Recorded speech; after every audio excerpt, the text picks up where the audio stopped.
The Choctaw, like many native peoples, had almost everything taken away from them. But nevertheless, they reached into their pockets and donated what they could. This really is the crux of why I think this is so rad. Because basically the Choctaw are like, yeah, we see you, Imperial English, eat shit.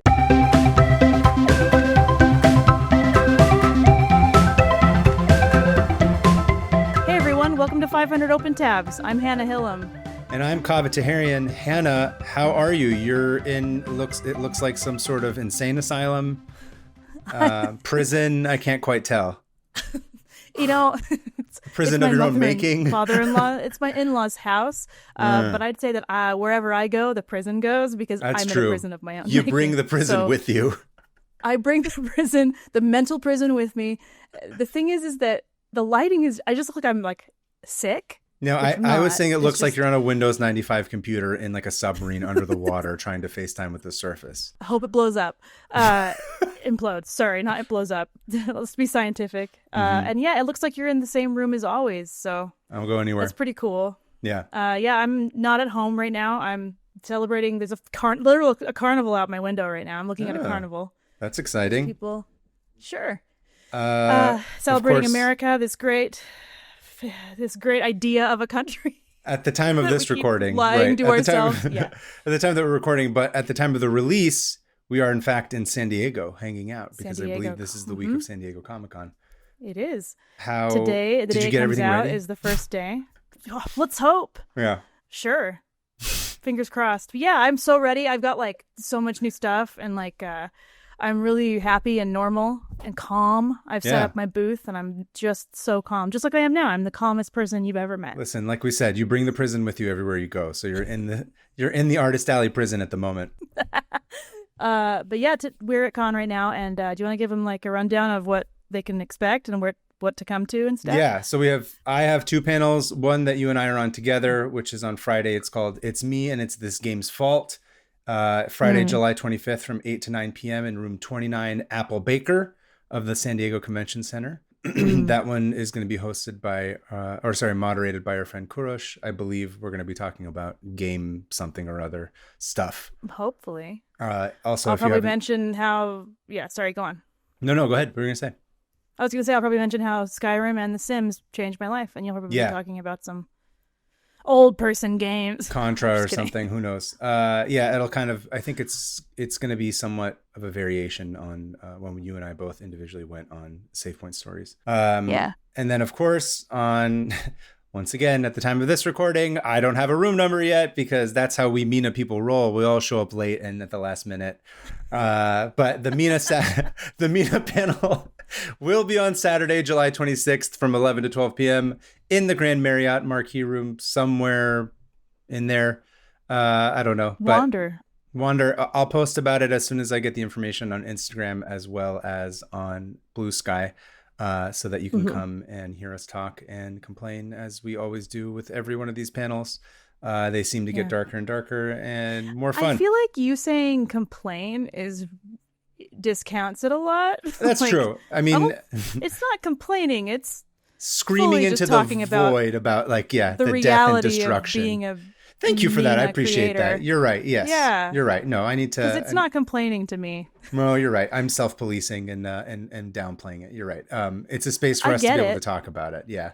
Yes. We're going to be talking about our experiences. It's good. Yeah. Yeah. Famously easy experiences that Mina people have in the arts and anywhere really. Listen, it's a fun one though. I have to say, because that's how we roll. We're just like we got to make a joke of a lot of stuff. Yeah, it's a fun one. It's very like sardonic and dry humor. Yeah. It's a good time. It's great. It's a nice salve to craziness going on. Anyway, I will have a booth in Artist Alley BB01, and you can come see me. Big beautiful table, just like our bill. Yeah. Big beautiful table. And just like the bill, I hope somebody comes and destroys me. Destroys the table. Look, if it means that I don't even know what I'm saying anymore. Okay, let's just move on. Today's tab is one that I opened after chatting with my friend Phil from the coffee shop. Oh, okay. One of your coffee shop friends. One of the many that I have. Phil's great. He's like this. By the way. Yeah. Everyone.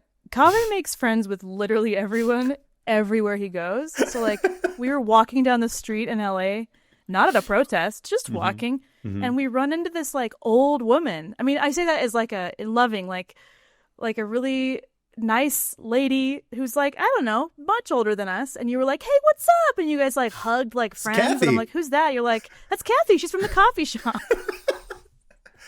Kathy's like, my girl. Like an 80-year-old woman. I love it. Like you socialize like a grandma. It's true. In a social group. Like I met Kathy at Bridge, like that kind of thing. It's really, it's really refreshing that you're just like, this is my 70-year-old best friend named Kathy I met at the coffee shop. Shout out to Kathy. Absolutely lovely, lovely individual. One of the sweetest people I've ever nice. met. And that's the other thing with you. I meet all your friends and I'm like, these are all solid people. Like you're a good judge of character. Thank you. Which is insane that you're my friend because it's true. I mean, listen, we all make mistakes. I don't have a perfect pretty record. Big mistake you made. You started a show with me. Anyway, continue. Shout out to Kathy. But Kathy's this is dope. Kathy's cool as shit. And this is about my friend Phil. Phil I met at a different coffee shop. He's like this hockey player from San Jose who also works as a storyboard artist on like Marvel movies. Whoa. Yeah, Phil's a really cool guy. He's really interesting. But funny enough, we basically just end up talking politics the whole time in the mornings. No. I think because we're both like, we sit in a room and draw all day. So then when you're around somebody else, you're like, like just talk. It's an isolating career. Yeah, it's true. To be a cartoonist or artist or illustrator. It's It's fun. But Phil, I guess, has spent like some long stretches of time in Ireland, I think through his wife who has citizenship, something or other. I'm not quite 100% clear on how it goes. He, like I said, he's not Irish from Ireland, but I think he's now sort of married into it. But so sometimes he'll just hit me with like some crazy Irish facts or like stories. Yes. And there's one story in particular that caught my interest, which led me to an article in the Irish Times. And it's titled, What the Irish Did for and to the Choctaw Tribe.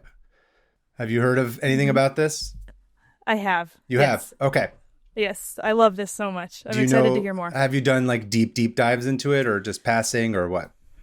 I'd say medium. Medium? Okay. It was one of those like, I skimmed the Wikipedia article once and was like, this is cool. Actually, it's funny. I think I actually have that as an open tab in some browser somewhere. Yeah.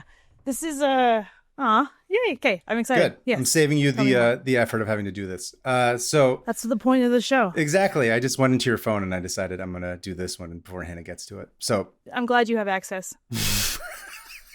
Breaking into your phone. Yeah. That's what's been happening. Yeah. I keep getting all these like messages from myself saying don't go outside tomorrow. About like foot rashes warnings. And creams and butt itching. I don't understand. Hannah, you really need to see a doctor. Butt itch tabs? Yeah, there's so many of them. Okay. Too many Reddit threads open. Anyway. So I like how you went with the gross and I went with like the creepy, like anyway, go on. Creepy gross. So for this story, we go back to the 1800s and unfortunately gonna be coming in hot and we're gonna start with the Trail of Tears. Oh, I was like, which one? Yeah. Potato famine or Trail of Tears? It's just the answer is both. So famously at the hands of the English, both of them. So yeah, continue. So here's the thing. This is going to start off with you wanting to punch walls, but by the end of it, I promise you'll be happy. So just bear with me through this. We'll see.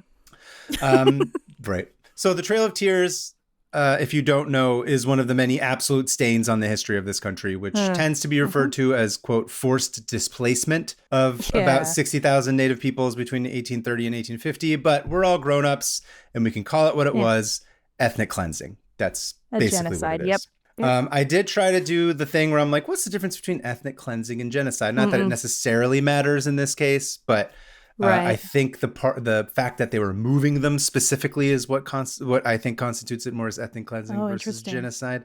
Whereas genocide is just kill them all, but cleansing is like go in and kill them. I think I'm not a legal scholar by any means, but just from like my glance that I was looking at, because I was like, why don't they call it genocide instead of this? But I think ethnic cleansing is because they moved them, is what is the. But again, then I was like, I don't want to learn more about this right now. That's not what the point of this is. But I'm just calling it ethnic cleansing for the purposes of this tab. Okay. So son of Irish immigrants and resident shithead Andrew Jackson had barely been elected president when he persuaded Congress to pass the Indian Removal Act in June of 1830.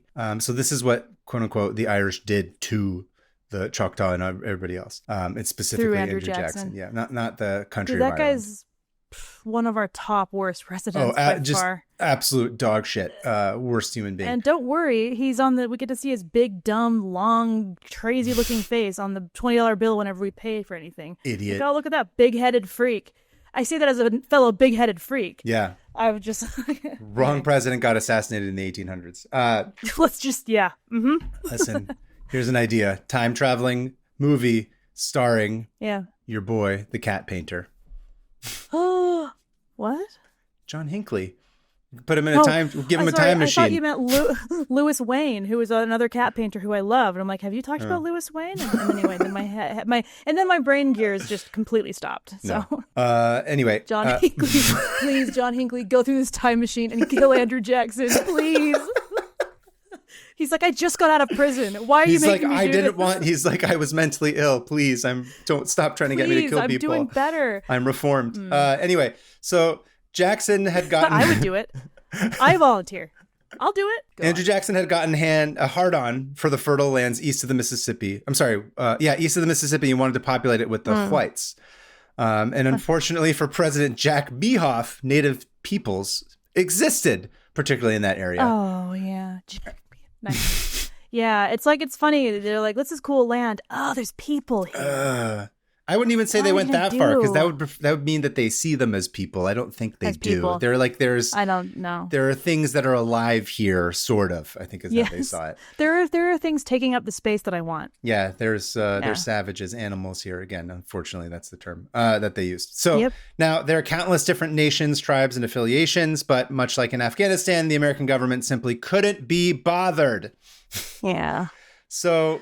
they're like, let's make a deal with the 5 most, quote unquote, civilized tribes, which were, of course, the Cherokee, the Chickasaw, the Muskogee, the Seminole, I think. Seminole and Choctaw Choctaw nations. And there aren't enough podcast hours in the universe to sufficiently cover the atrocities committed against these various peoples. But for the purposes of this tab, we'll be sticking with the Choctaw Nation. That's specifically who we're going to be dealing with. So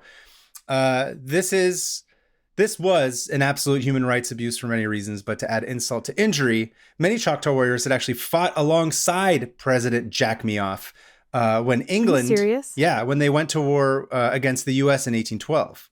Did you know about this? Oh, yeah. I did. I knew that at some point there was a lot of the tribes would pick a side because they kind of had to. Yeah. It's just like, if I want to survive this, and I gotta team up with famously in the Revolutionary War, a lot of East Coast tribes sided with the British because they saw that as the easiest way to get these idiots out of their land. Leave. Yeah, it makes sense. I was like, strategically, it's not a crazy idea to do that. White Americans have used treaties or with tribes that are like, okay, yeah, let's promise you that we're gonna protect you if you fight for us, and then famously every single time have gone back on it. Yeah. The Choctaw warriors in particular helped administer the crushing of the Creek Indians who, like you said, they were sipping tea and down in Marmite sandwiches, if you know what I mean. I do. Is that sexual? No. Just kidding. That's what British people call sex, sipping tea and munching Marmite. Munching Marmite. Ah! Sorry, this is about the Trail of Tears. Yes. Ignore me. Listen, it's about shitting on the English as well. So I think we can all agree on that on this podcast. Anyway, as well as the successful rescue operation of 200 Tennessee riflemen from being ambushed by the English as well. So the Choctaw warriors, they weren't just sort of there. They helped in a significant way.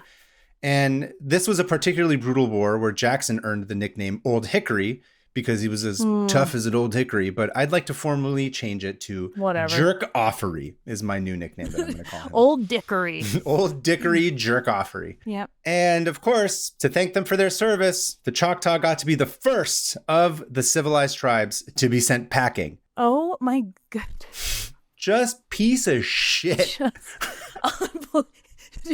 Just like Dev is. Here's the thing. Here's another thing. Sorry, I know you said I don't want to punch a wall, and yeah, I do. Yep.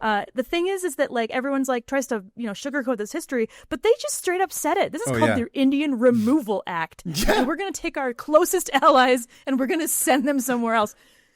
There's no getting around it. That's evil. Yep. It's just We said exactly what we were doing. Mm-hmm. After they helped you fight the English, the worst people, just awful.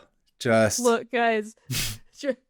Again, a reminder, you can go listen to the Pretendians episode, but again, a reminder that white people in America, our legacy is violence. Yeah. So just own it. Okay, next question. Next question.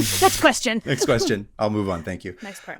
In September 1830, I believe the term is the Minkos, is what they call the chiefs, signed the Treaty of Dancing Rabbit Creek, the last of 7 such land treaties by which they ceded nearly 11 million acres of their ancestral homeland in present-day Alabama and Mississippi in exchange for 15 million acres of wilderness in present-day Oklahoma. And in 1832, Choctaw Chief George Harkins wrote a widely published open letter titled Farewell Letter to the American People. And I don't know if you've read it. It's pretty devastating, as you can imagine, and everyone should go read it. But I wanted to share this one specific passage that I thought was particularly eloquent. Quote, I could cheerfully hope that those of another age and generation may not feel the effects of those oppressive measures that have been so liberally dealt out to us, and that peace and happiness may be their reward. Amid the gloom and horrors of the present separation, we are cheered with the hope that ere long we shall reach our destined land, and that nothing short of the basest acts of treachery will ever be able to wrest it from us, and that we may live free. Although your ancestors won freedom of this field of danger and glory, our ancestors owned it as their birthright, and we have to purchase it from you as the vilest slaves buy their freedom. Yeah. Yeah, that's it's heavy. That's heavy. You know, that takes so much. If it were me, I would just be like, die. Dear Americans, go die. Like that was very eloquent and graceful. Yeah, I'd say it absolutely the whole thing's very graceful. Right, you know? Yeah, I think he's just kind of like, this is what we're doing. Please don't be assholes about it, but know that this is what happened and you guys didn't see us as people. So hopefully in the future it'll get fixed. Oh, and it did. So anyway, go read it. It's not that long, but it's worth a read for sure. That's devastating. Yeah, as devastating now as it was when it was written. But so numbers are very deliberately very unclear in this period because of poor accounting and somewhat deliberately just like being erased. That's part of the whole, wiping out of a culture and a nation of a race, etc.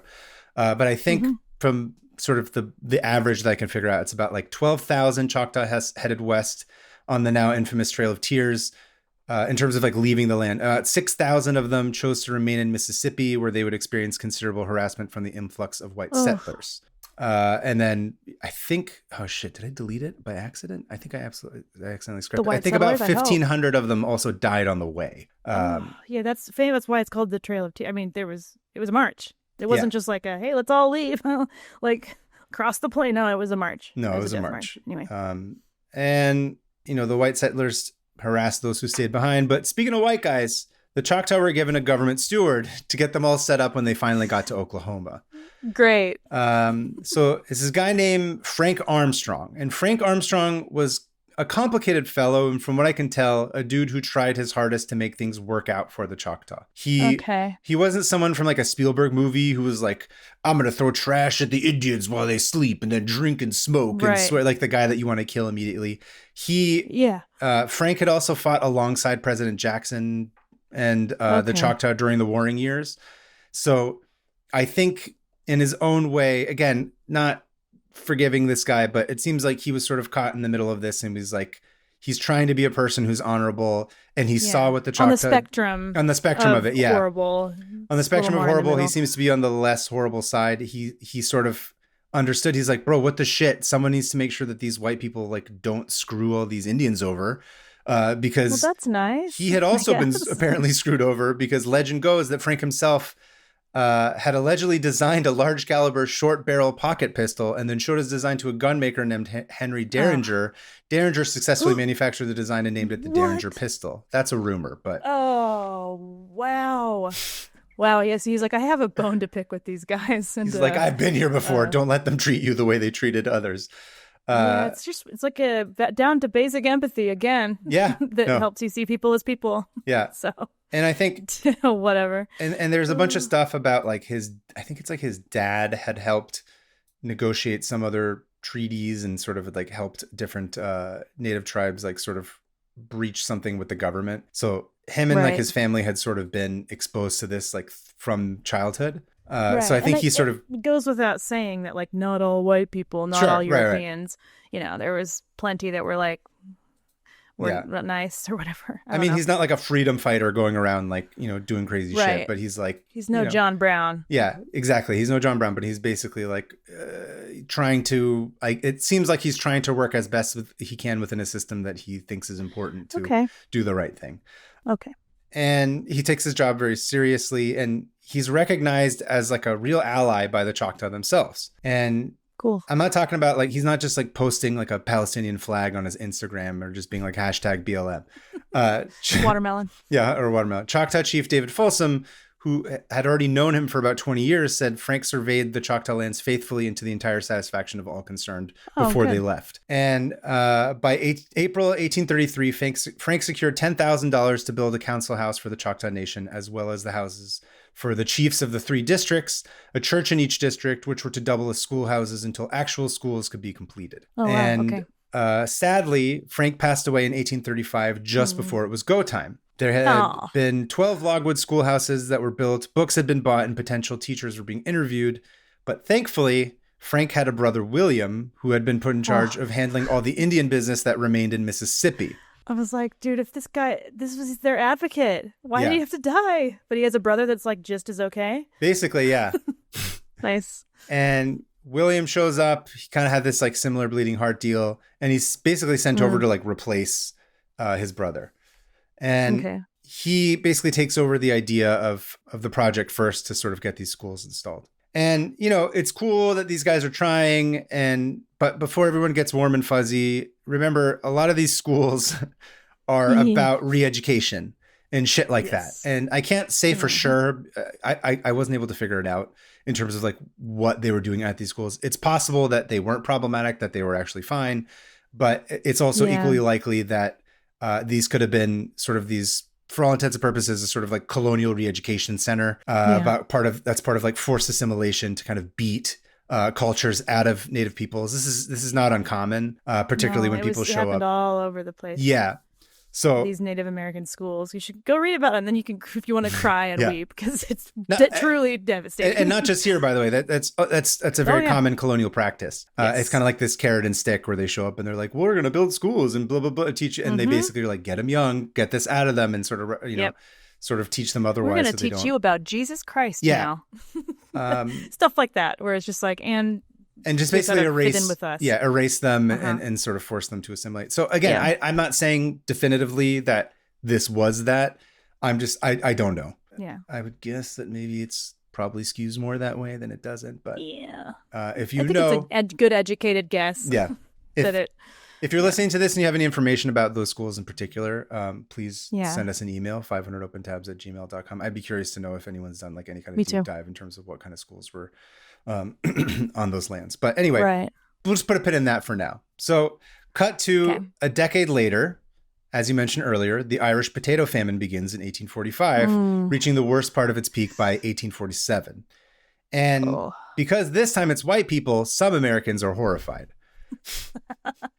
But not quite. Yeah. It's not enough. Not Anglo. Right. They're Irish, which are just like right above people of color for a lot of Anglo. Listen, I'm not saying it's easy for them. I'm just saying that like the American public kind of is like. Yeah. A little more. Here's the thing. Here's the stupid thing about people. And no one needs to be told that. Sorry, I'm readjusting and I can't actually readjust very well. No one needs to be told this, but like, a lot of people just don't see people as humans unless they look like them or act like them. Yeah. It's like, that's the one. And if you're one of those, just like try not to. Just don't do that. Like, it's a super narcissistic way of seeing the world. Yeah. Through the lens of your own experience. Just branch out. Yep. Anyway. There's some Americans that see this and they start to get organized and figure out ways to send money or maybe some supplies and shit to Ireland.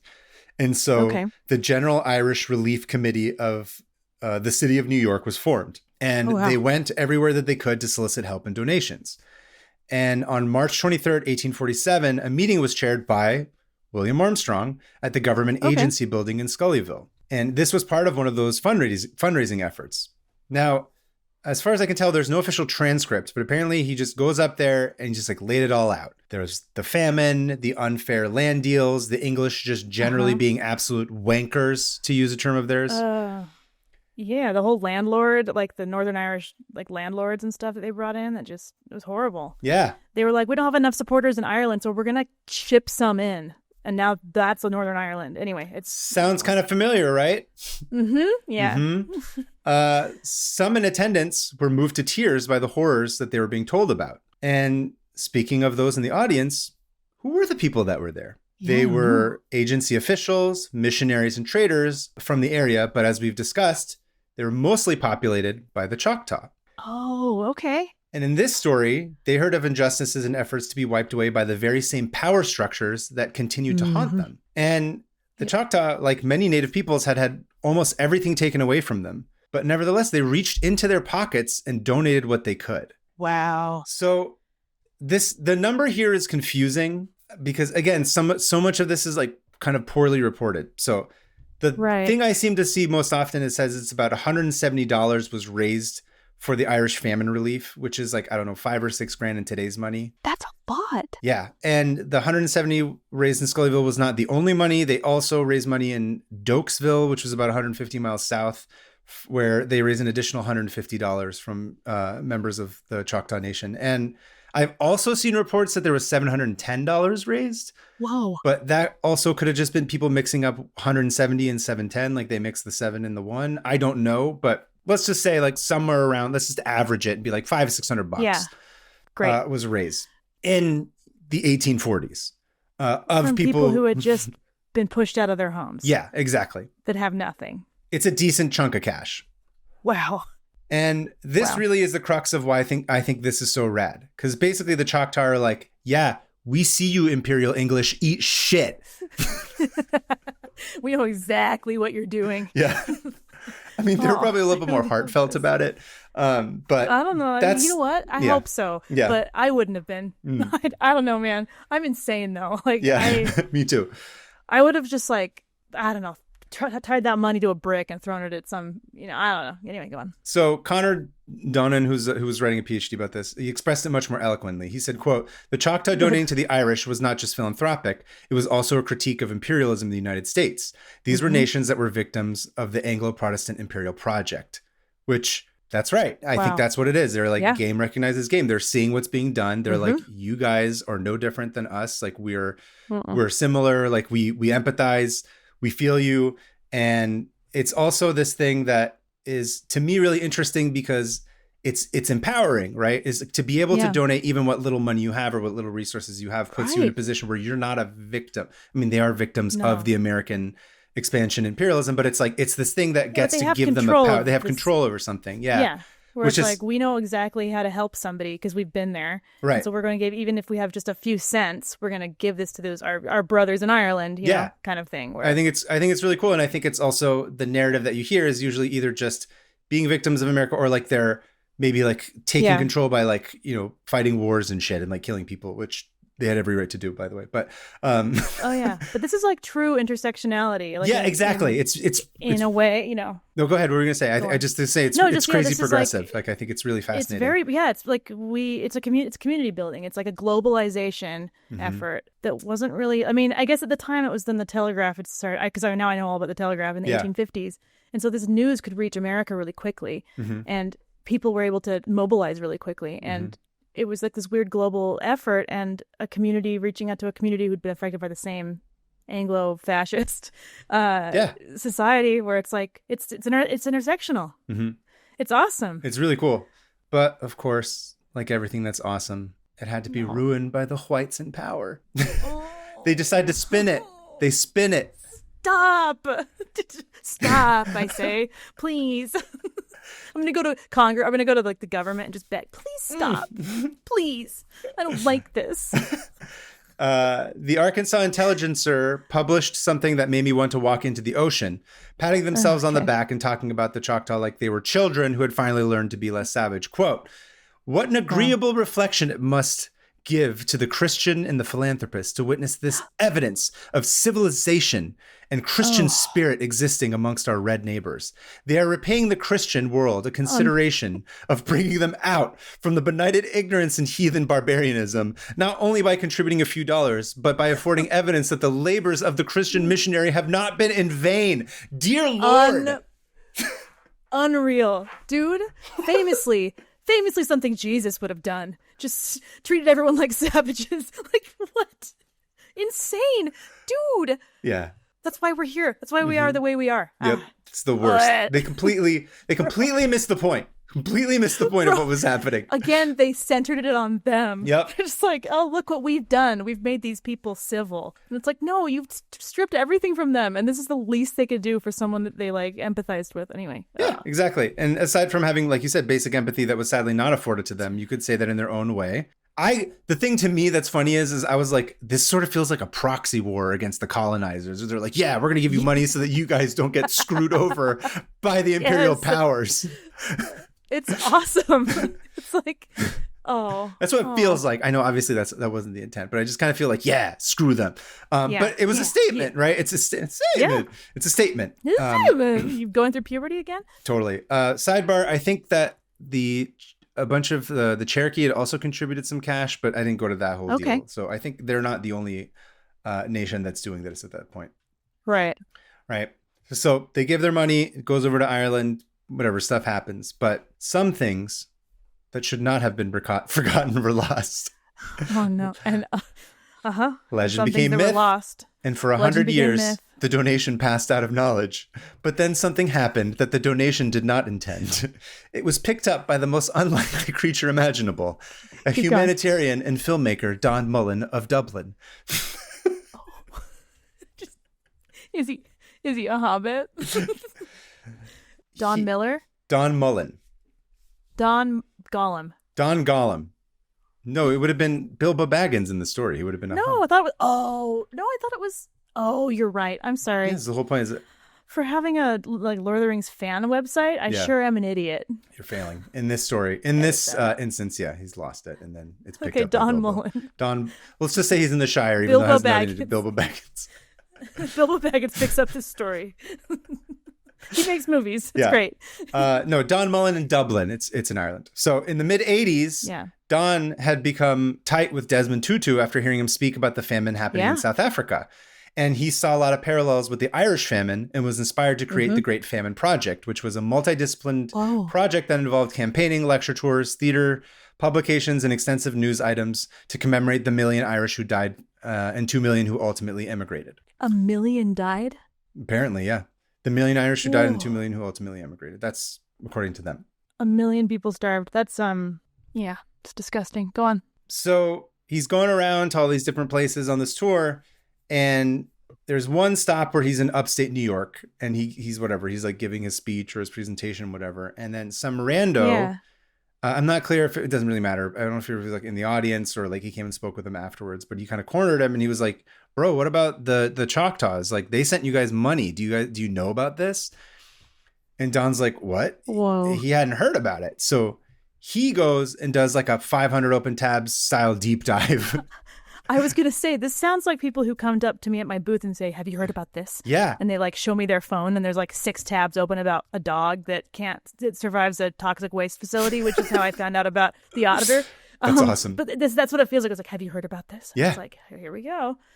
And he goes and he's like, oh, interesting. So he starts like doing all this research. And then eventually he tracks down the Arkansas Intelligencer article that I was telling you about just a minute ago. So he's like, oh, what? And so he like finds out all this information about it. And in 1989, Don produced a show for the radio about the Choctaw gift for Ireland's National Broadcasting Service. And suddenly it kind of goes mainstream, like at least in Ireland. People are like, oh, that's interesting. I didn't know about it. I mean, some people, I guess, had known about it, but this is like the first kind of official program that was produced about it in the modern age.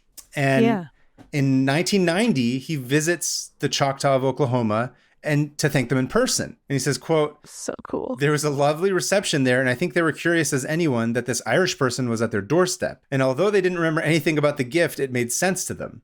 He says, because giving and helping others is a big part of Choctaw culture. I love that. And they're like, that sounds like us. Yeah. Now that you say it, that does sound like us. Then he invited some Choctaw tribal members to lead the commemorative famine walk in County Mayo, which is back in Ireland. And in return, they made Donnie an honorary chief of the Choctaw Nation. No. He's like, great. Yeah.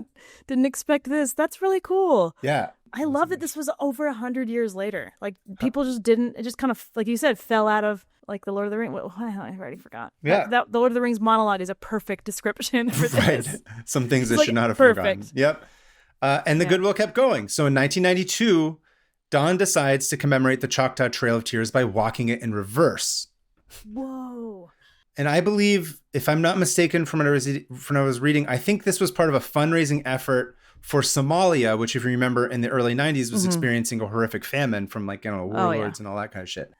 We saw that on the news all the time in the early 90s. Oh, yeah. And so the emaciated children and, you know, it was... So Donnie's that was a very big, like, moment in my childhood where I realized the world is bad. Yeah, yeah. So he decides to walk the trail backwards as, like, part of this fun. And not him, it's like a few people, but, like, it's pretty awesome that he does this. And this is the moment where Donnie meets the distinguished Choctaw artist Waylon Gary Whitedeer, and basically they become BFFs, and they start going on a bunch of speaking tours together. Are you serious? That sounds so fun. They basically are like, we're homies. It's like us, except we're not doing it. Except we're not doing anything good for the world. No, we just talk at each other. But we do travel together. There's no goodwill. There's no humanitarian effort behind our talking to each other at a table. Go on. Yeah. So Gary and Donnie just basically become BFFs. And in 1997, on the 150th anniversary of the Choctaw Gift, the Irish government commissioned Gary to paint a symbolic representation of the Irish-Choctaw connection. So he made this painting, which I'm going to send to you now. And it's basically a Choctaw mother holding an Irish baby. It's rad as hell. Whoa. Oh, this made me want to cry. There's like Celtic designs in the back, and there's a Choctaw mother holding, like, this blonde Irish kid. And he's holding a piece of, like, a thing of wheat. Yeah, that's really cool. That's dope. Oh, I really like that. Yeah, I thought it was beautiful. Yeah. And so now from there, it seems like the Irish are just now, like, ride or die for anything native peoples. You're telling me. Yeah. Like, when I visited Derry. Have you been to Derry, Ireland? I've never been to Ireland. I've always wanted to go. I've actually never been. What? Yeah. Oh, it's one of the. The Irish are, right, like you said, ride or die. Yeah, they're ride or die. Every situation. Yeah. They're the best people to have on your side. Like, I got lost, and this bus driver who was off of his route was like, "Hey, hop in, I'll take you." And he gave me an entire tour of Dublin. That's awesome. And he was like, "Where are you headed?" "Oh, we'll do a big loop, and I'll tell you all about all this stuff." And I was like, "It's 10 p.m., but okay." He's like, "Just duck down when we get to intersection so that, you know, I don't get in trouble for taking someone off That's so clock." funny. And I'm like, "Who are you?" But no, we went to Derry, which is on the border of Northern Ireland and the Republic of Ireland. Mm-hmm. And there's this big wall that says Free Derry. And on it, there's also a bunch of other posters of, like about the Rwanda genocide. And, like, on the actual wall of the city, the ancient medieval wall, they had written Free Palestine all across it. I was going to say, I remember that. Which was... and that's all over. Like, they're like ride or die. I love the Irish. I love the Irish. Shout out. So apparently during COVID, the Navajo and the Hopi were among the hardest hit. Oh, really? Yeah. So they set up, like, a relief fund, like a GoFundMe. And a bunch of Irish citizens donated nearly $2 million to their relief fund. Whoa. And even U2 drummer Larry Mullins Jr. gave, like, $100,000. He's also been, here's the thing about Larry Mullen Jr. is that everyone was just awful to him all through the 80s and 90s. They're like, "You suck. Get rid of your drummer." Every article, everything was just like, "That guy blows." And he was like, "Absolutely not."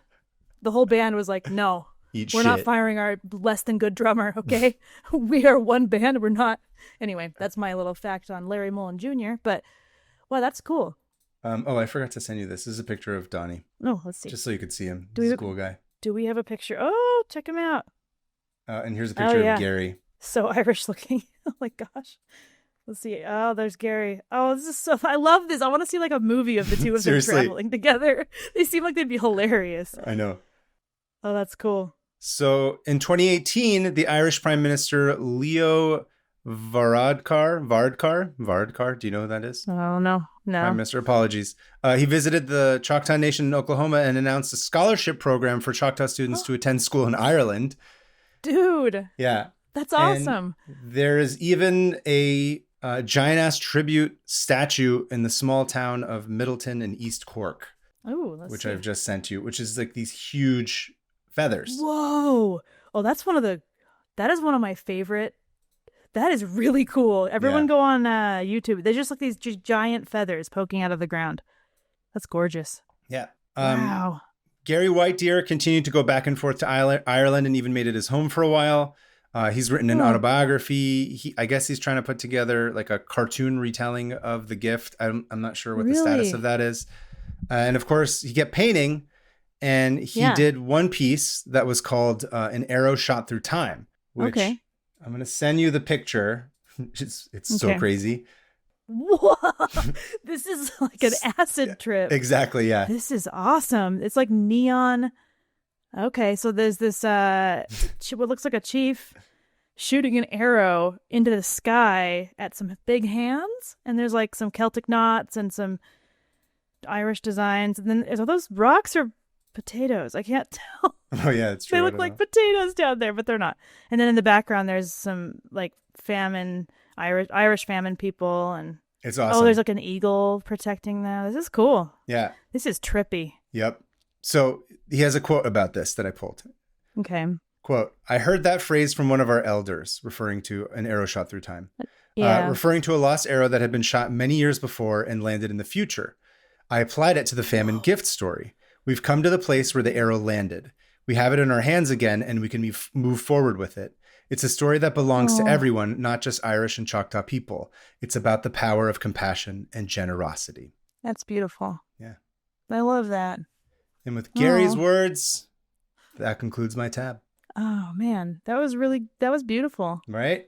Shout out. Yeah. Shout out to being human. Shout out to the best parts of being human. Yeah, shout out to empathy. When we do it well. And when we don't, we also are bad really well. But wow, I really like that. Thank you. Yeah. Thanks to Phil for letting me know about it. Always. Yeah, shout out to Irish, shout out to the Choctaw, shout out to, just game recognizing game and seeing yourself in others and not using it as a pretense to do anything other than to love one another in a beautiful way. Exactly, which again, to bring it back to Jesus, is also what he said to do. That was his number one thing. Love your neighbor.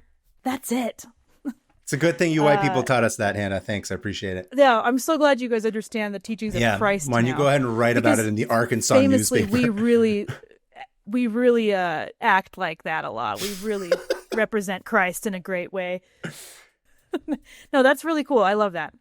And at the end of the day, it's interesting because the English, the English Empire, the British Empire is.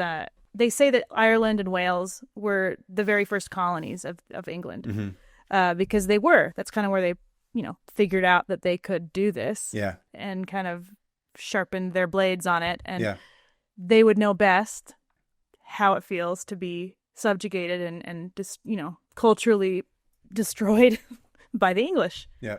Man, there's so many people on Earth that also understand that. That's the thing. Yeah. There's so many independent states in Britain. Yeah. That's really cool. Thank you. Thank you.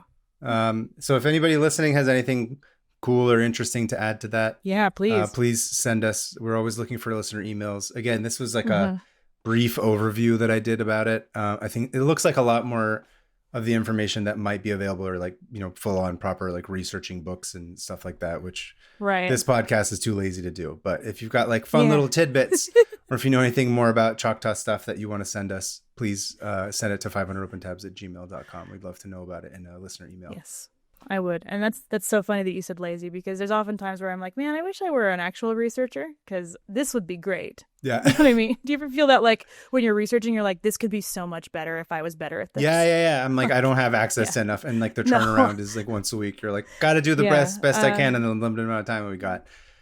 Which is why I think it's always important to be like, I don't know all of this, instead of just being like, this is what it is, so that you're not like definitive. This is our dumb take. Yeah. As two people who like to read a lot. Yeah. But apparently not enough. That was great. Thank you. Yeah, exactly. Not enough to.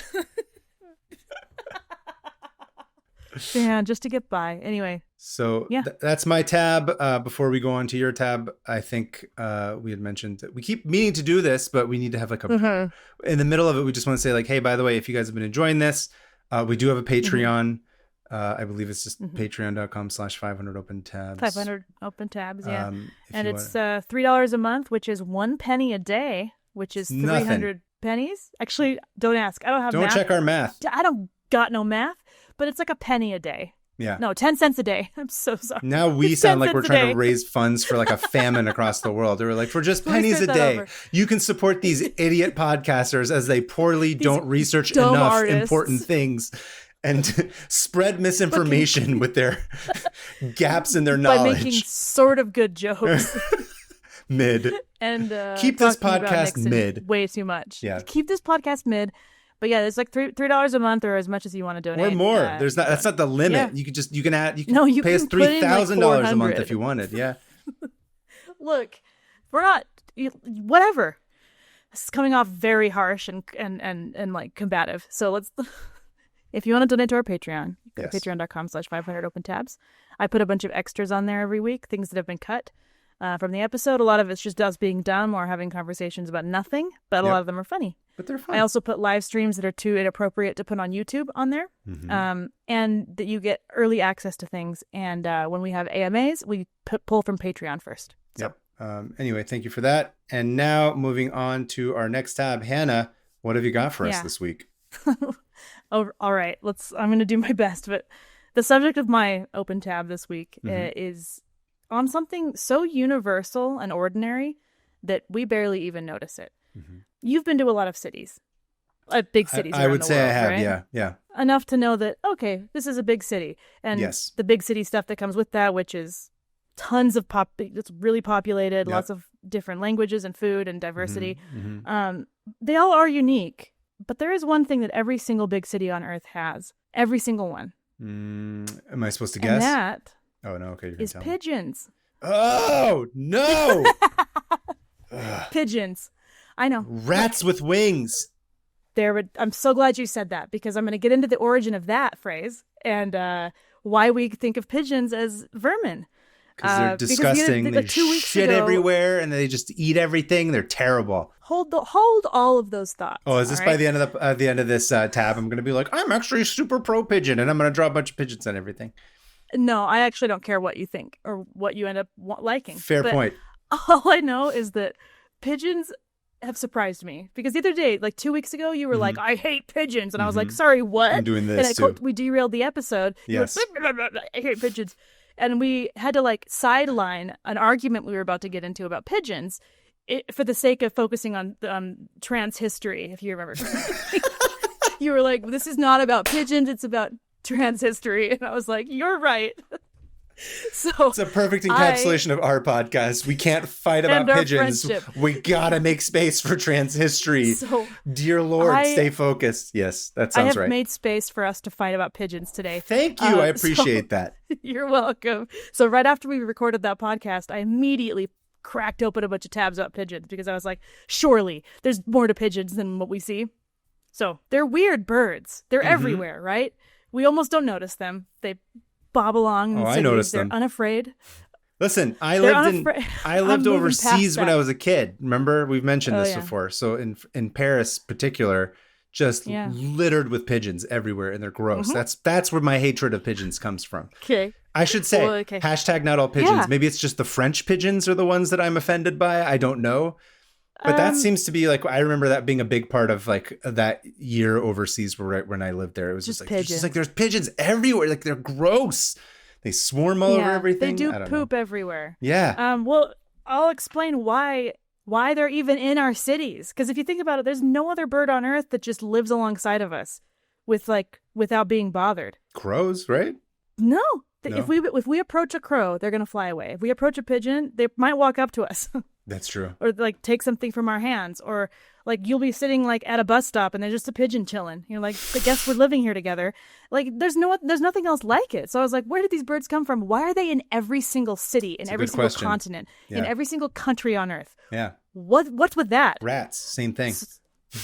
Yes, and I love rats. Okay, we're not even talking about rats. We can't argue about rats because right now it's about pigeons. Okay. Yeah. No, I don't dislike rats, but rats in the city is like unsanitary. I don't like rats in restaurants. I don't like pigeons in restaurants. Sorry, continue. If I saw a rat in a restaurant, I would be fine. Yeah, that says a lot about... That's the difference between us.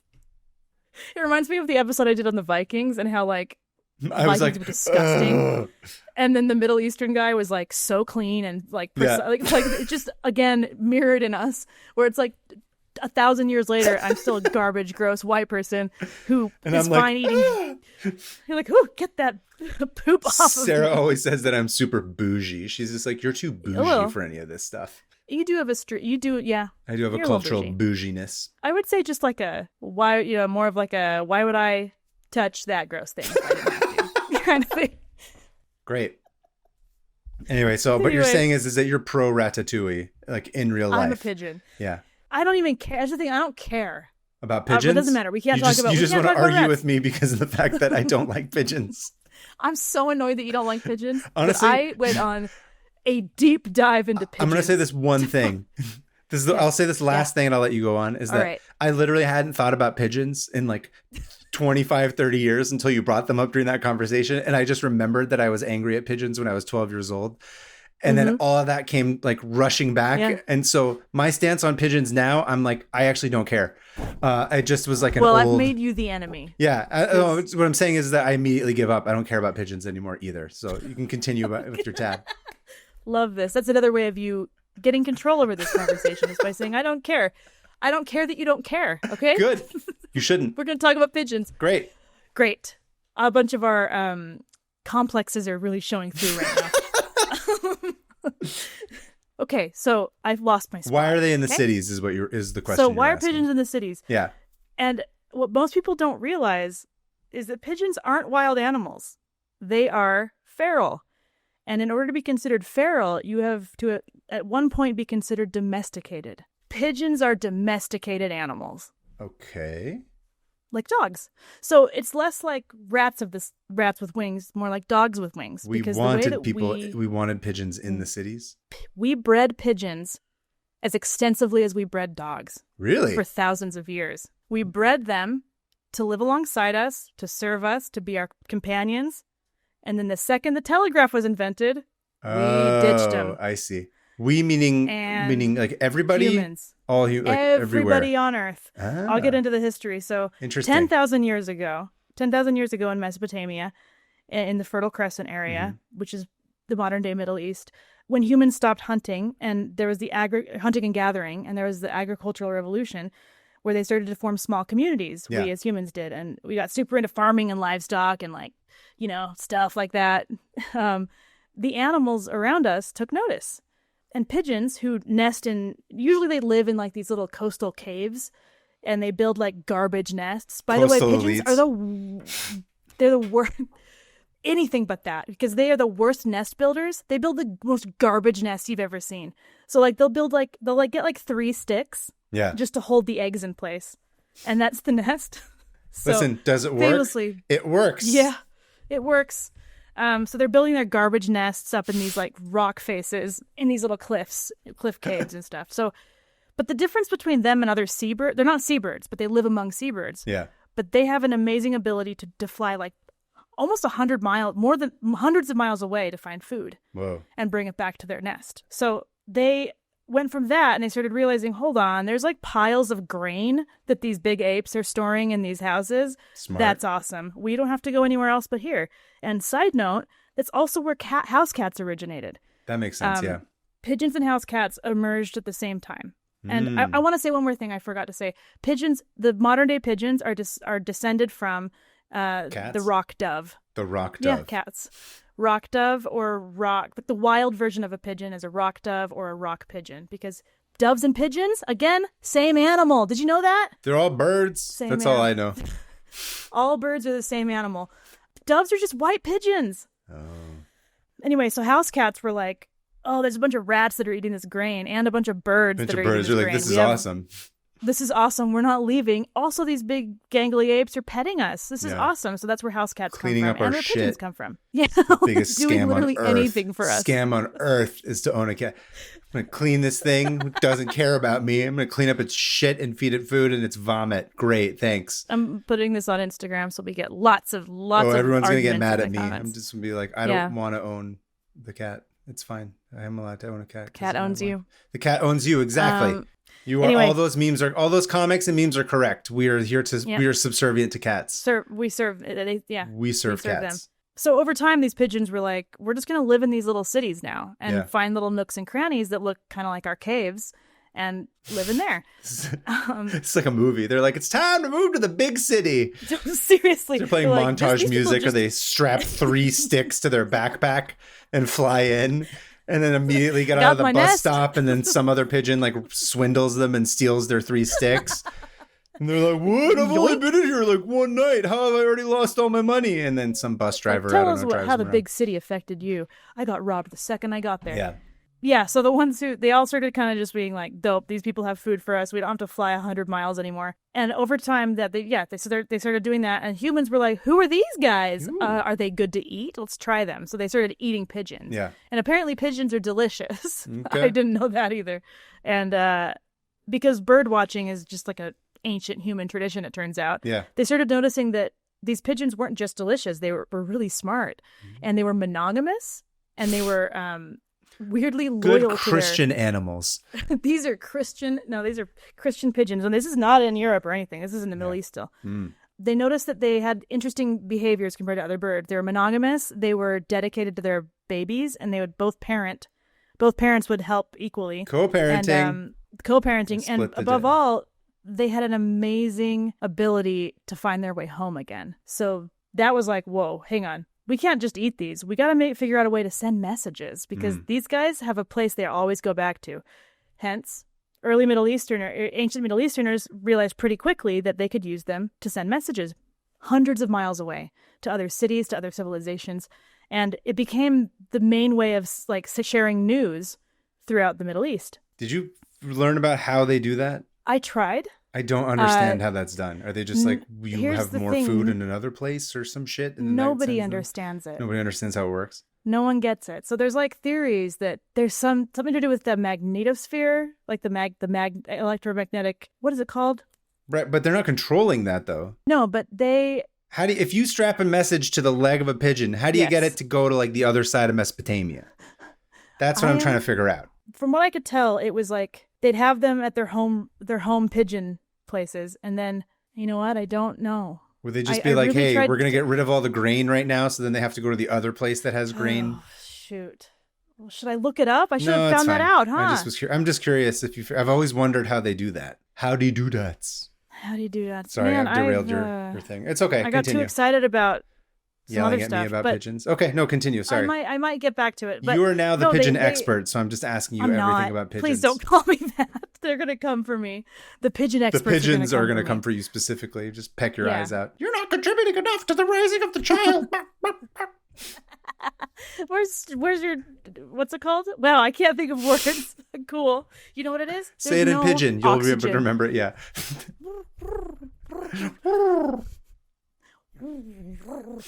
There's no oxygen where I am. Oh, right. Because I'm so high in the mountains. I don't know how to talk or think. Mountains. Yeah. I'm sorry. When in Rome. When in mountains. So they began making what are called dovecots, which are like pigeon houses. And they would store these pigeons there and breed them and train them to deliver messages and then bring messages back. So there are these messages they've found from ancient Egypt about war, about like flooding, about food storage, like all this stuff. It tells us that they regularly use these pigeons every day, everywhere, in every scenario. It was like instant messaging, but it took 12 hours instead of... They're tweeting, exactly. Cooing. They're cooing. Coo. Derailed. Don't remember what I was saying. Every day they're sending messages. So they were used in everyday life as much as we would use letters or the postal service or phones, except it took like a 12 to 15 hours. And they could fly up to 90 miles an hour, by the way. Holy shit. Usually it was about 60 to 70 miles an hour, but like if they needed to haul it, they could just like zip. So they could get to places in an incredibly fast amount of time. They were friendly. They were monogamous. And for some reason, everyone thought that was cool. They were Can't loyal. have a bunch of pigeons banging all the other pigeons no. and like not settling down. Once that pigeon reaches 45 years old and it's still trying to have sex with like 20-year-old pigeons, you don't want that thing in your society. No. It's unstable. Get that thing out of there. Yeah. It's a predator. So here's where it got really exciting for me because I was like, oh, so mythologies from the Middle East and North African cultures are full of pigeons and doves. Like the goddess Ishtar is represented by a dove, as is Aphrodite. And in Christianity, early Christianity, there's a bunch of stuff about the dove being like a symbol of peace. Noah sends a dove off the ark to find land or whatever.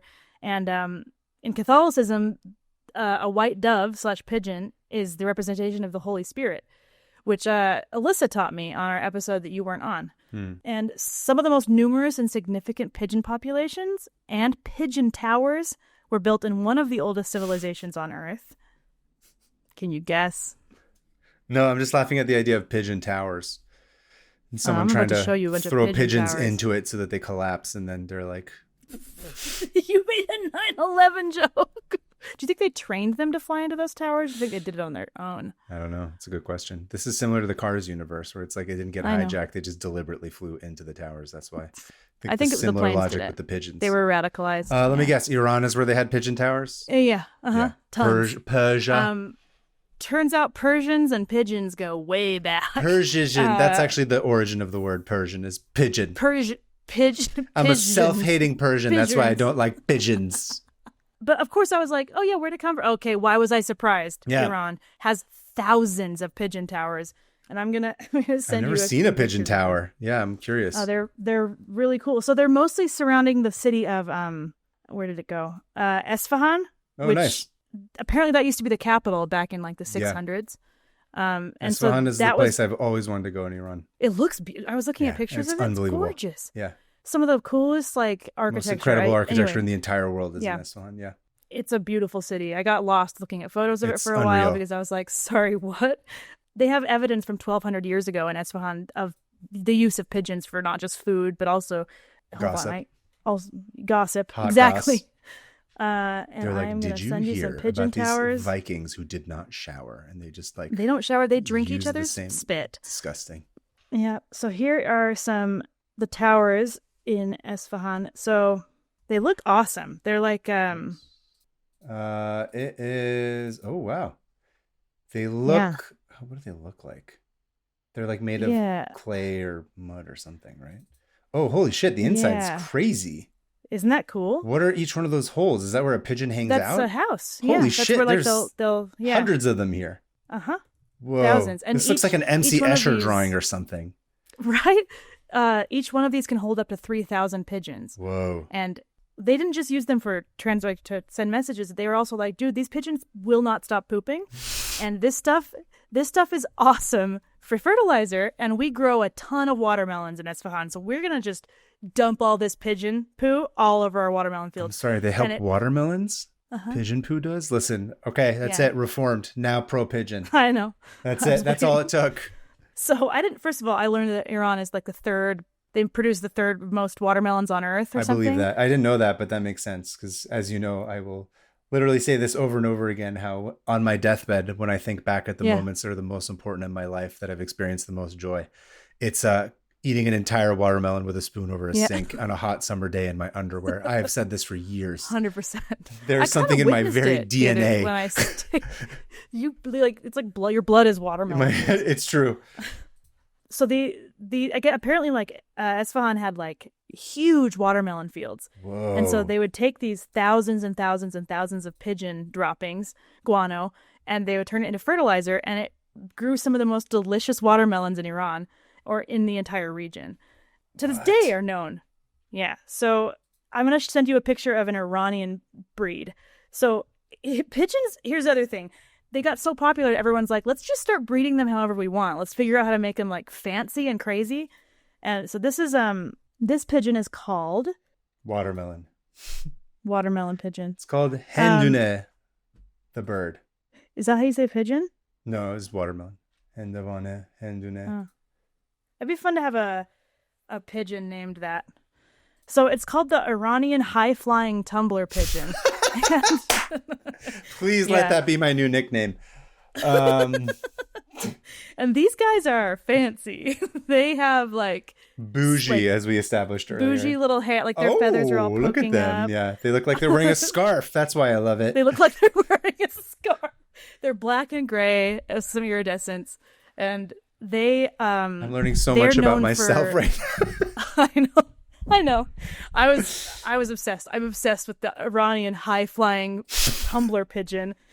In Iran, they're called Tehrani pigeon, but we call them the Iranian high-flying tumbler pigeon, and they are known for being endurance flyers because they relied on them for like communication in war, and since they were this huge empire, they relied on these pigeons to go long distances in a short amount of time. So they have longer wing beats. So they're not as like fast, like flappy. They have longer wing beats. They have more endurance, and they can kind of like hover in the air a little bit in a way where they don't have to like expend energy and just kind of glide. That reminds me of you and I were talking about this when we were talking about swimming. It's like when you learn how to swim properly, like that's how they teach you your stroke. Yeah. Your stroke is not about taking more strokes. It's about being more efficient in how you do it. So you glide.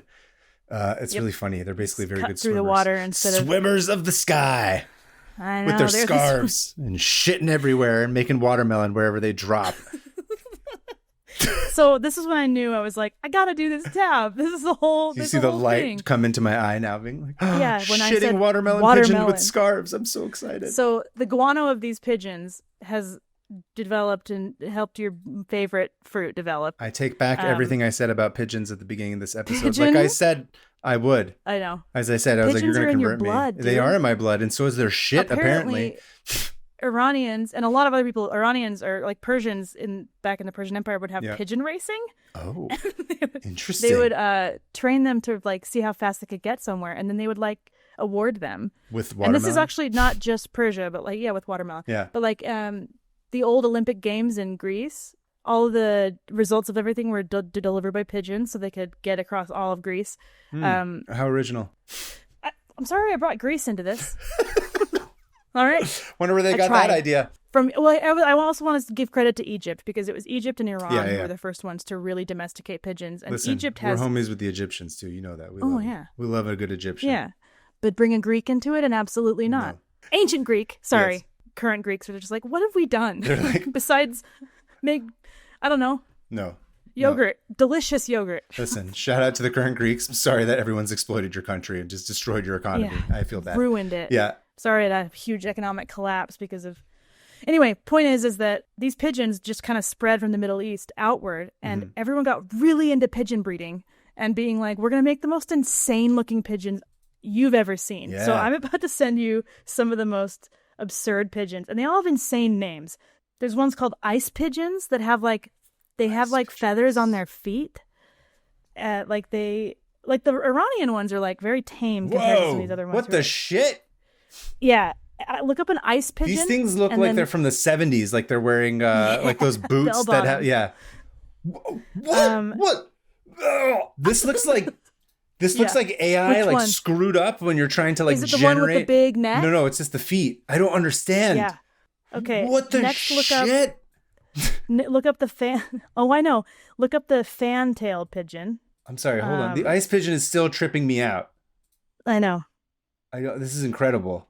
Okay, what's the other one? Oh, look up the fantail, and it's got this gigantic, like peacock-like tail.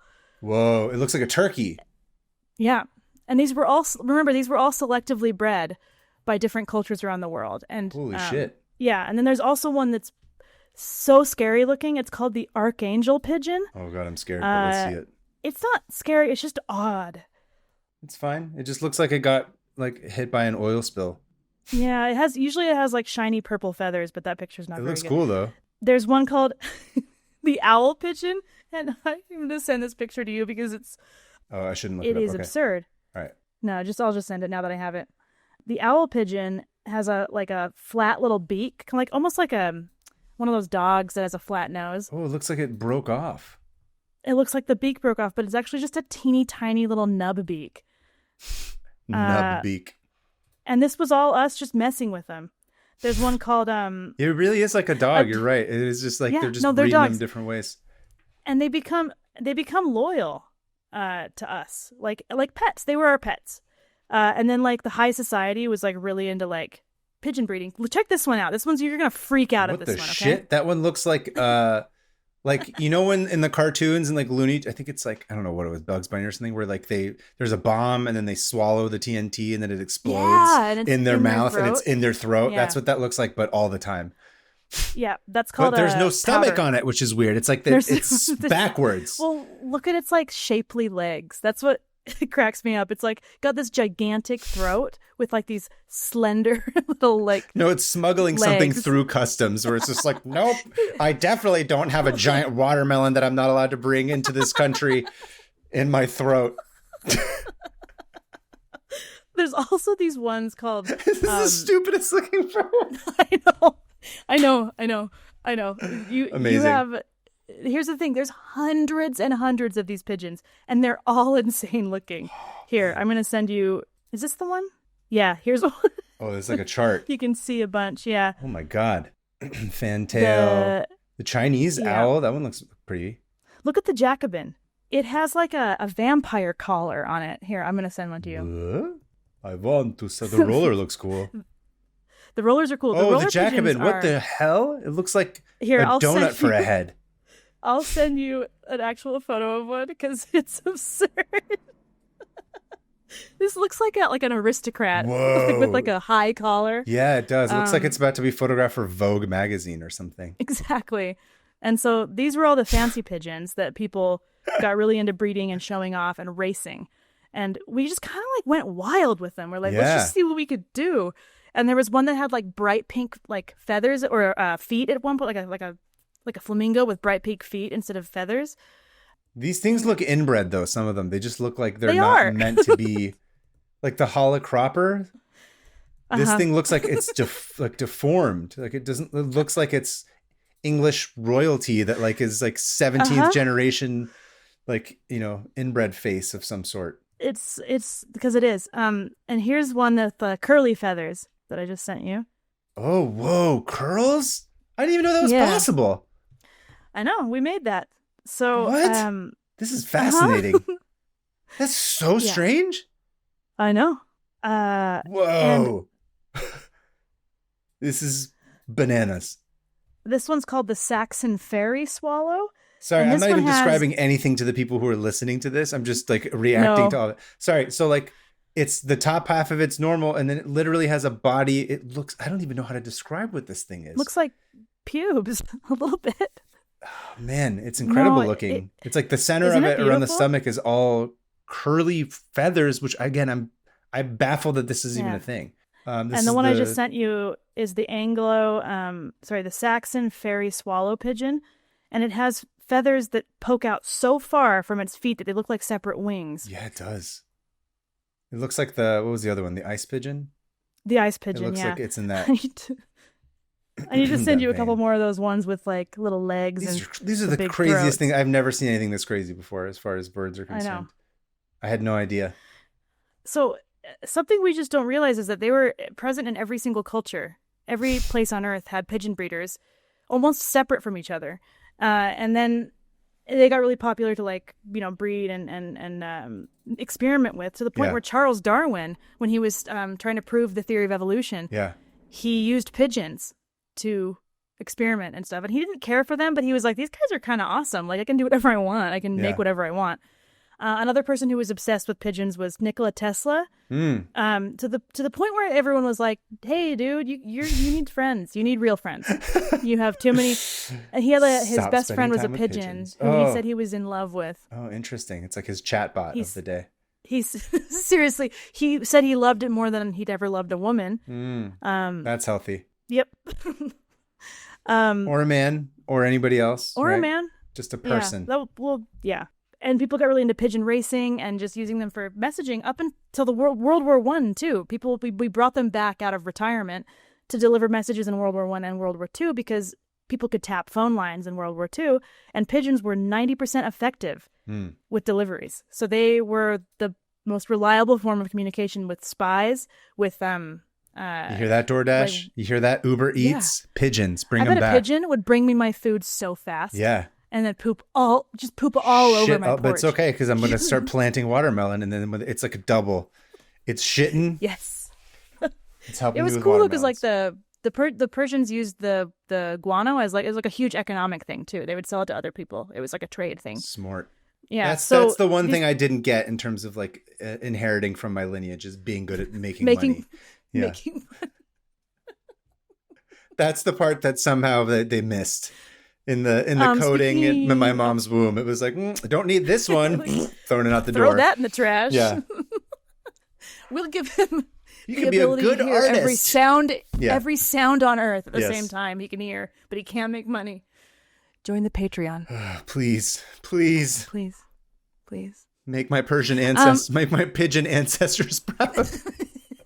You're Pigeon American? I'm Pigeon American, exactly. I'm going to talk about that on the MENA panel. I'm going to just be like, I need to see more pigeon representation. Here's a crazy fact about, speaking of finances. Yeah. The very beginnings of the stock market were when, of course, it was early capitalism with Dutch and English colonists who were exploiting islands through slave trade. And they would send pigeons, because sometimes they would just be, the boat would come back without. No, seriously. That's what they were. They were like, by the way, there isn't much sugar on this boat, so sugar is going to be way more expensive. So they trick people into selling all their sugar stock because it was common. Anyway, they pretty much like. This is an incredible idea for a story, by the way. That's insane. That's ridiculous. Yeah. Pigeons. We bred pigeons to help us kickstart capitalism in a way that. Wild. So these big money boys back in Europe were like, "Ooh, I caught wind from this pigeon who came, and told me." I was speaking with a pigeon the other day. For really like, I better dump all my stocks in sugarcane and buy more in indigo or whatever, because of this pigeon. And they would get so wealthy, like the Rothschilds, that family from pigeons. From pigeons. What? They had a flock, like a roost of pigeons that they would use to get ahead of the stock market and pretty much cheat the stock market. Whoa. Which then led the rest of Europe to be like, oh, hang on, maybe it's because he's Jewish. And then they all became associated with Judaism, pigeons, and then they became all racist, and they're like, oh, side-skirted the whole pigeon issue. Meanwhile, the pigeons are just it was like, this isn't about him being a Jewish person. Everyone is, in every culture and every religion can be a scumbag. He who holds the pigeons holds holds control.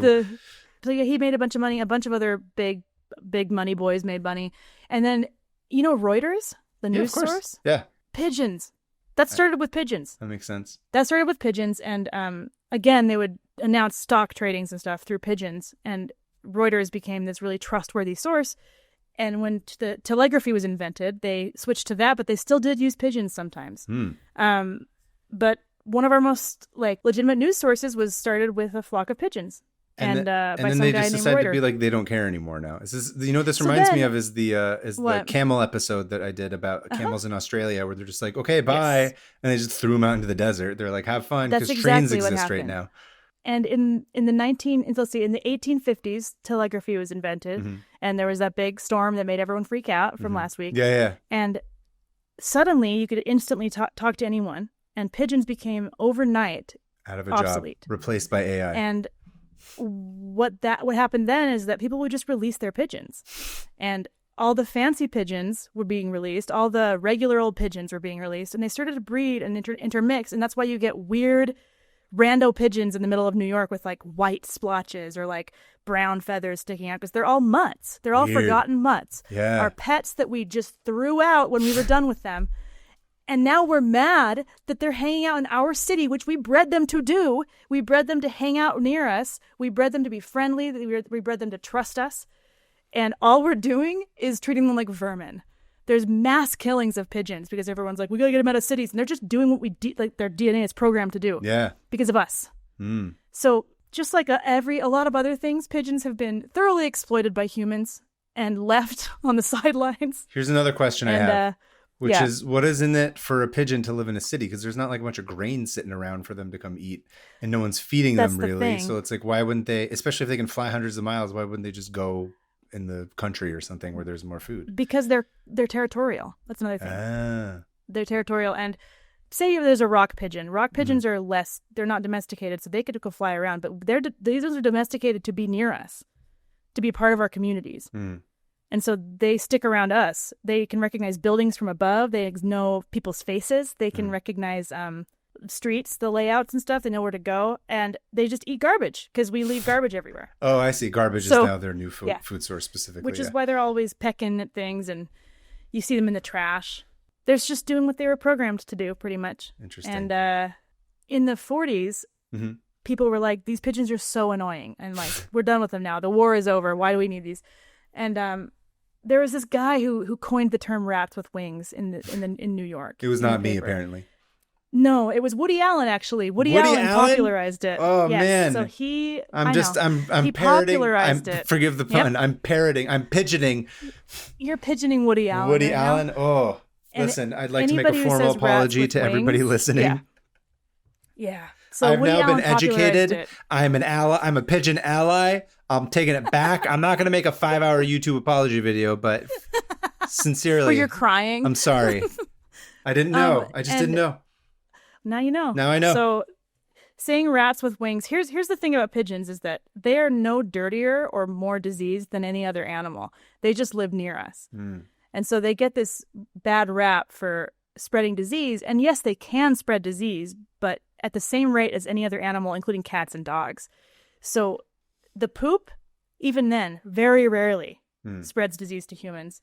The poop is a problem. It's a massive problem. There's poop everywhere. Listen, maybe we should become watermelon farmers like the Persians did. Go back to our roots. The world needs more watermelon. Listen, if everybody in the world had more watermelon, life would be better. So much better. Yeah. Dude, I had watermelon agua fresca the other day and I almost cried. It was so good. Yeah, it's one of the only few absolute like facts of life of like absolute pure joys. Biting into a good watermelon. Every time I stay with you, I end up eating a lot of watermelon. Last time it was like between watching the war and watching Star Trek, you were just eating watermelon in the kitchen. I was like, I'm getting the Kaveh experience. The full Kaveh experience. The benefits of pigeons are so they're not going to give you diseases. They might, but like I said, at the same rate as other people, that we just see them up close way more often. Yeah. And there are pigeon rescues because the pigeons. Do you ever see pigeons in cities with like no feet? Have you ever seen those guys? Some of them just don't have toes. I feel like LA is not as bad about on pigeons, I have to say, or at least where I am. No, not where. I think down more where there's like garbage in the streets. Like, yeah, I think I feel like I associate pigeons more with like big buildings. You know why? It's because they live in sea cliffs. So skyscrapers are pretty much sea cliffs. So they're like, great, I can find a nook on this giant building and it's just like where I was supposed to be. Yeah. And I'll build my horrible little nest with 2 eggs. And me and my husband will just take turns sitting on them. Way to plant egg. And way to plant egg.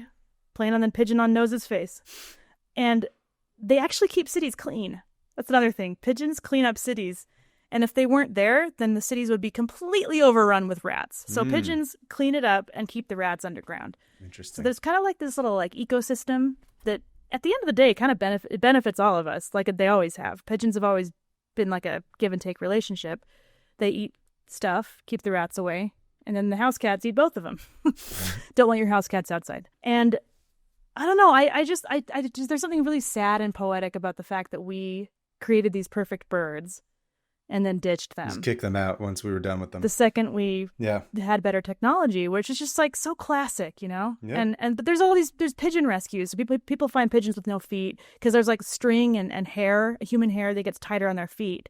Whoa. And it auto amputates, which oh shit. So there's so that's why the pigeons are like they're not healthy. Like city pigeons aren't healthy. Yeah. They're in danger a lot. People shoot them down, they kill them for fun.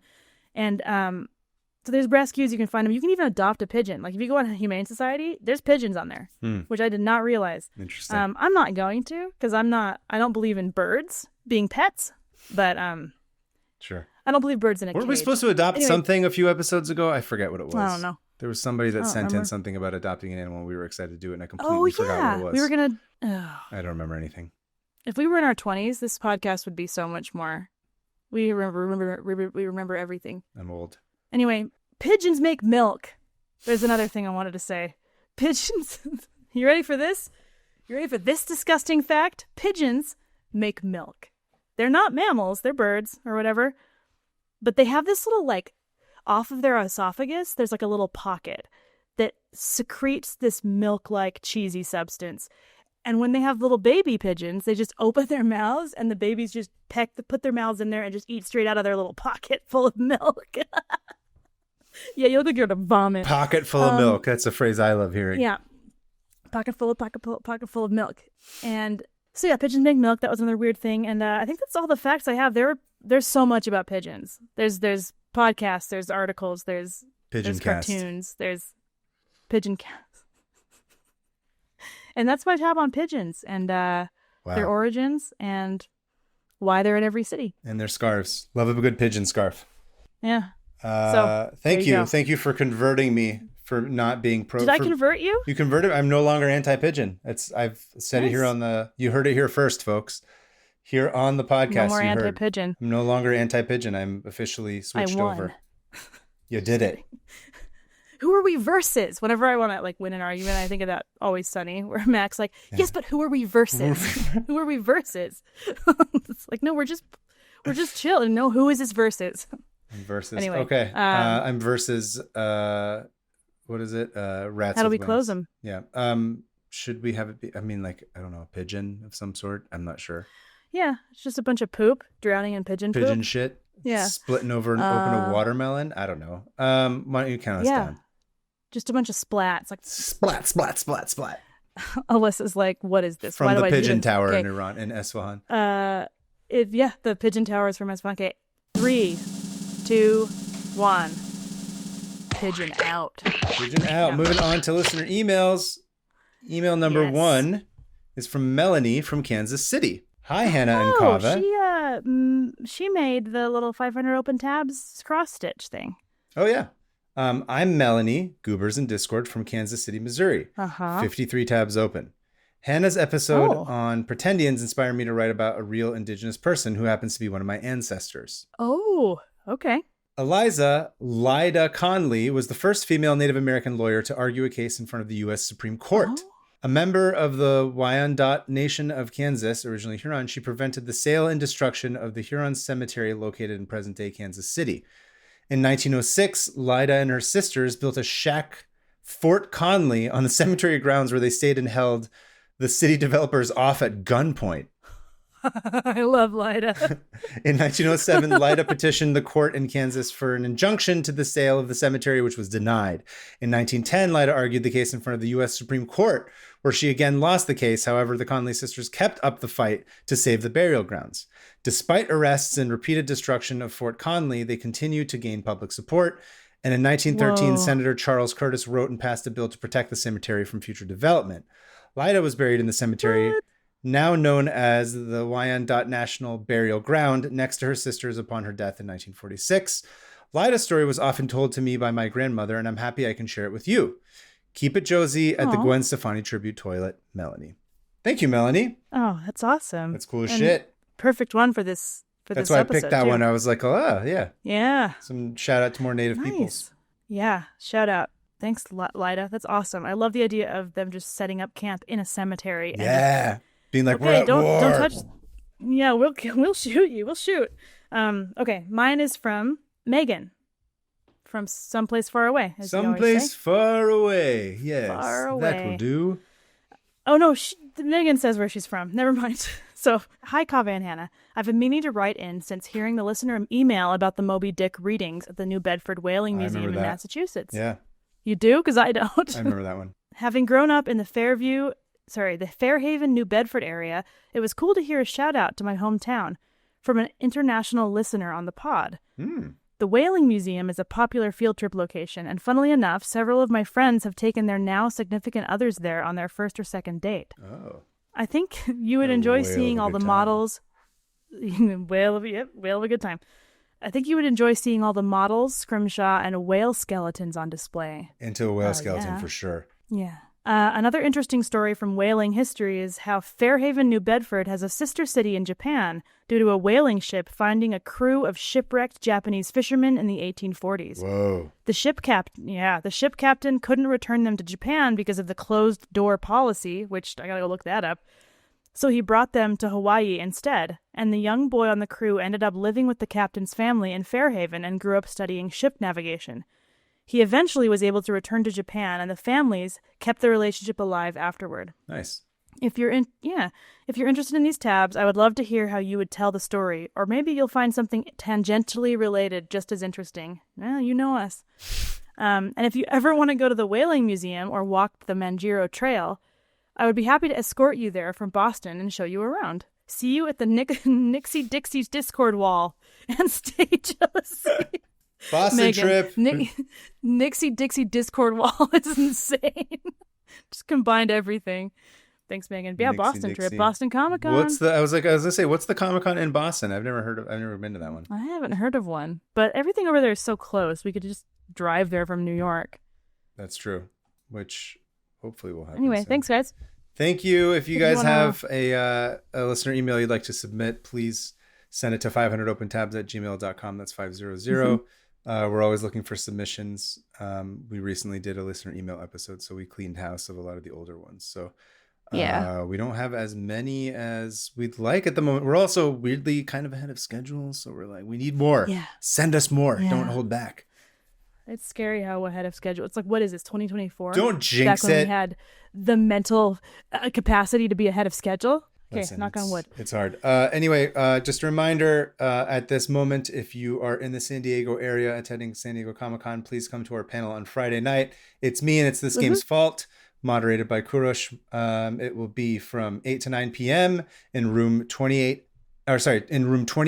Apple Baker of the Convention Center. And then, of course, I will on Saturday will be on the Mina panel, which is July 26th on Saturday from 11 to 12 a.m. in the Grand Marriott Marquis room, TBD, but I will post it on my Instagram, which is PermaFriends, or on my Blue Sky account, which is just my name, Kaveh Taherian. And you can follow me at Hannah Hillam on everything, and follow us at 500 Open Tabs on everything. And please go follow us on YouTube, even if you don't use YouTube, because we want to hit 1,000 subscribers so we can level up or whatever it is. Yeah, we're trying to make this a real thing, more than it is now. So with your support, we would love to do that. Yeah. Help us get engagement. Yeah. Please. Wait, did you say you wanted to read one of our reviews? No, I was just an idea. Yeah, let's do I've it. been thinking of ideas to bring people. Let's read a review. And please rate and review and give us 5 stars or 4. I'll take 4. I'll take 1 star. Okay, I don't even care anymore. But this is my favorite review. Is a review just like this person. On April 14th on Apple Podcasts, the review is titled 5 stars, and it says, quote, "The incredible thing about this podcast is that if you're not locked in at every second, suddenly Kaveh will be saying cream jeans about 4,000 times and you'll have no idea why." That's from Emily C. Paris. I guess we kind of do just like latch on and go 100%. at high speeds. High velocity, like a pigeon in the sky, trying to deliver news of watermelons and stock markets. Oh, only watermelon. Dude, what if you just saw a pigeon? Never mind. Thanks for coming to the show, everyone. Thanks for arriving at the show, yes. Thank you again. Thanks for listening. To Alyssa, and thank you all for submitting listener emails, and thank you for listening. And in the meantime, Hannah, I will see you at the Dickie Nixie pool party, because it's summer. We need a place to cool off. I will see you at the Dickie Nixie Soviet pool party, and we're going to have a blast. Kitchens for shitting, everybody. I forgot all about that one. Did I say that for a while? Yes. Oh. Okay, bye. Great, bye.